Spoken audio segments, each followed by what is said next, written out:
Plenty of people who get divorced say that they lost the emotion. They lost that spark, and that precipitated the fall of the marriage. Some say that they realized that they never truly loved each other in the first place, or some sentimental bullcrap like that. Given this, and the advice of romantics on how to maintain relationships through maintaining passion and maintaining romance, most people don't feel particularly inclined to question whether or not romance is the best thing to be basing marriages and other relationships on at all. Think about it for a minute. What's the goal in most modern marriages when people are marrying for love? When you're entering into any relationship with somebody because you love them, you're essentially entering into it for selfish reasons. Now, love markets itself in a very selfless wrapper, but at the end of the day, people get into love-based relationships because of how the relationship makes them feel. Not because of what it does for the other person, not because of what it does to give back to God by creating kids, which is a commandment, not what it does for your parent, not what it does for society. It's, at the end of the day, because the other person makes you feel a certain way. And thus the goal is for them to make you feel happy, for them to make you feel good. The deal that's being made is, I am going to make you feel good, and you are going to make me feel good. The problem with a deal like this is that nobody, not a single human being on earth, can ever hold up their end of the bargain. I don't care who you are. I don't care what your personality is. I don't care how attractive you are. I don't care about any of that. There is no other human being on the face of the planet, there is no soulmate that will always make you feel good and that will always make you feel happy. In a more traditional, call it professional marriage, where the goal is to become part of a greater religious community, to make your parents proud and to give them grandkids in order to create kids of your own who you'll raise as children of God, etc. This isn't a problem, because whether or not you make each other happy, it's a nice thing. People like being happy, but if you don't make each other happy, if, your husband or wife is kind of annoying, they get on your nerves, they do these things, they're not really making you feel that great right now, you're having arguments, blah, blah, blah, the marriage isn't failing. Everything's still working. The purpose is being fulfilled. There's some things that could be worked through, but overall, it's not going bad, so to speak. But when the purpose of the marriage is to make each other feel good and to make each other happy, and you can't really say, no, that's not really what the purpose is, blah, blah, blah, blah, blah. What is the purpose? It's like the effervescent flowing of joy that exists between people. People say, I want somebody who I can be with for the rest of my life, who will make me feel seen and happy, and blah, blah, blah, blah, blah. And when that's your purpose, then anytime you're not making one another feel good, or even worse, anytime you're making one another feel bad, because when you're spending 50, 60, 70 years of your life with somebody, they're going to make you feel bad sometimes. They're going to step on your toes a little bit. Anytime that happens, the marriage is failing. Its purpose is not being fulfilled. It's not doing its job. You're not getting what you're in the deal for out of the deal. And this is something that a lot of MGTOW guys say. If you're in a deal that you're not getting really much of anything out of, why are you going to stay in that deal? When the MGTOW guys say it, they're talking about becoming a guy who gives attention and who gives money and gives all these things to a woman and doesn't get anything from her. And they have some good points, they have some bad points, which I won't be getting into right now in this video, but that same statement can be applied to this situation as well.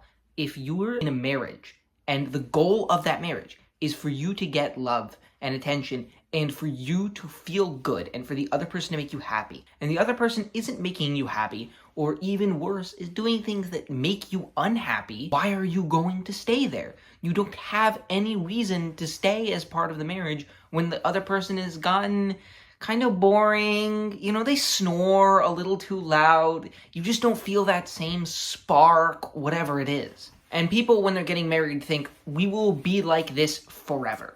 And they're still often in the honeymoon phase of they're thinking about the other person. They think about them in a sort of idealized way. This person is the person who makes me feel good.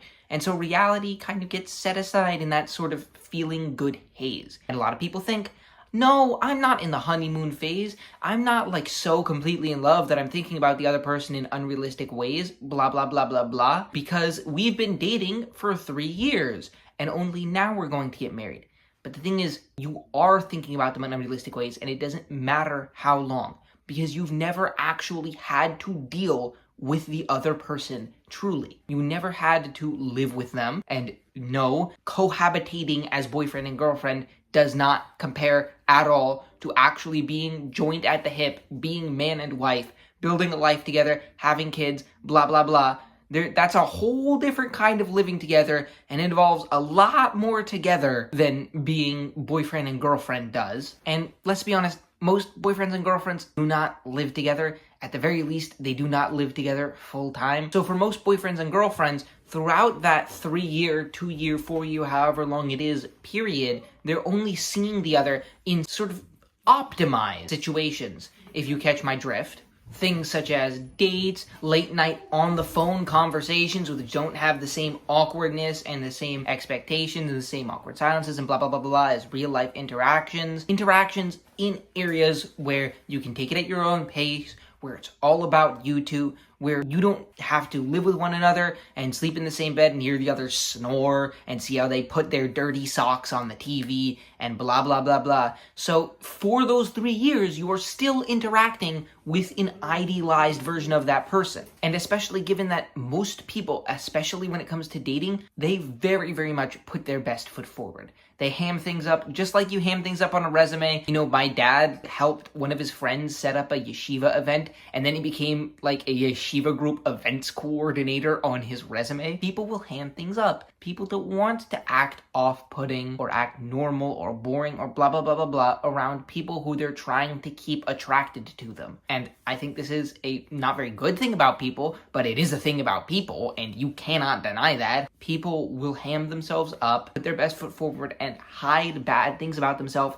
that are a lot harder to hide across 50, 60, 70 years of marriage. And you might think, won't people do the same thing when they're trying to get married in order to have kids, and because religious society told them to, and because of their duty to God, and blah, blah, blah, blah, blah? And the answer is, yes, people do this everywhere. It's a thing that happens everywhere, and you can't really escape it. However, people have less incentive to ham themselves up to the same degree, I believe. Because when you're getting married for love, you need to seem romantic, and you need to seem the kind of person that the other person can fall in love with. And the kind of obsession and daydreaming and that comes along with being romantically in love with someone does not happen with normal people. It may happen to normal people in the sense that a normal person may be in love with another normal person for normal qualities, but they're not actually in love with that person. They're in love generally with a fake version of that person that doesn't exist in real life. When you're getting married to have kids, for God, to be part of a greater religious community, for something that has true, lasting purpose, that doesn't depend on your emotions and the other person's emotions, you don't need the other person to fall in love with you. You don't need to portray the kind of person that the other person can fall in love with, because they just need to be kind of okay with you, and then things work. You know, I think a lot of conservatives are a lot more modern than they realize. And one of the ways in which they're a lot more modern than they realize, romance.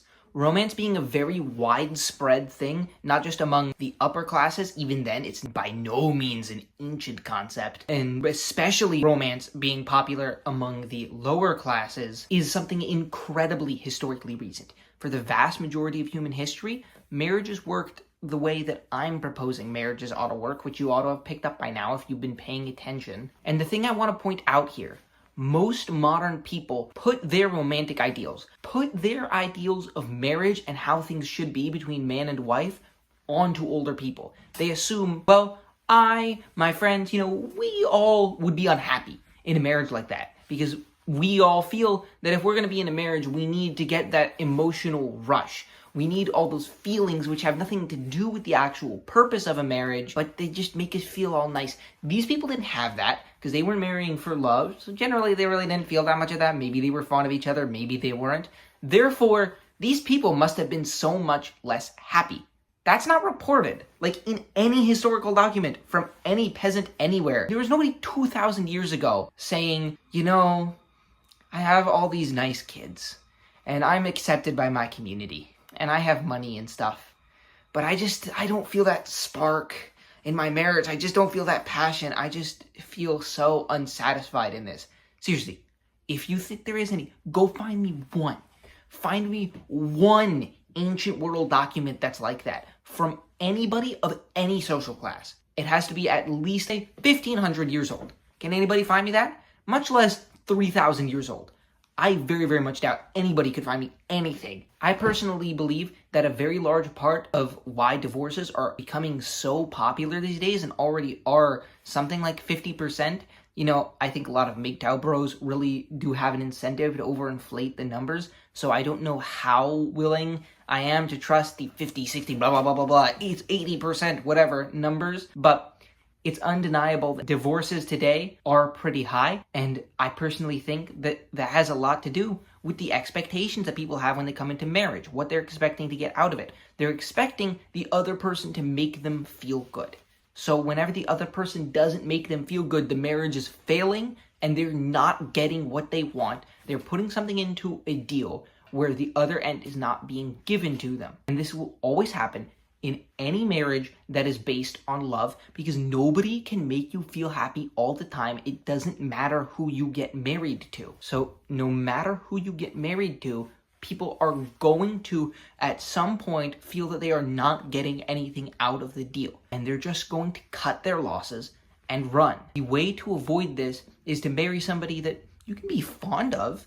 There's no reason to marry somebody that you just absolutely despise. There can be friendship and whatnot between man and wife, but marrying because you are in love with somebody is an incredibly dangerous thing to do.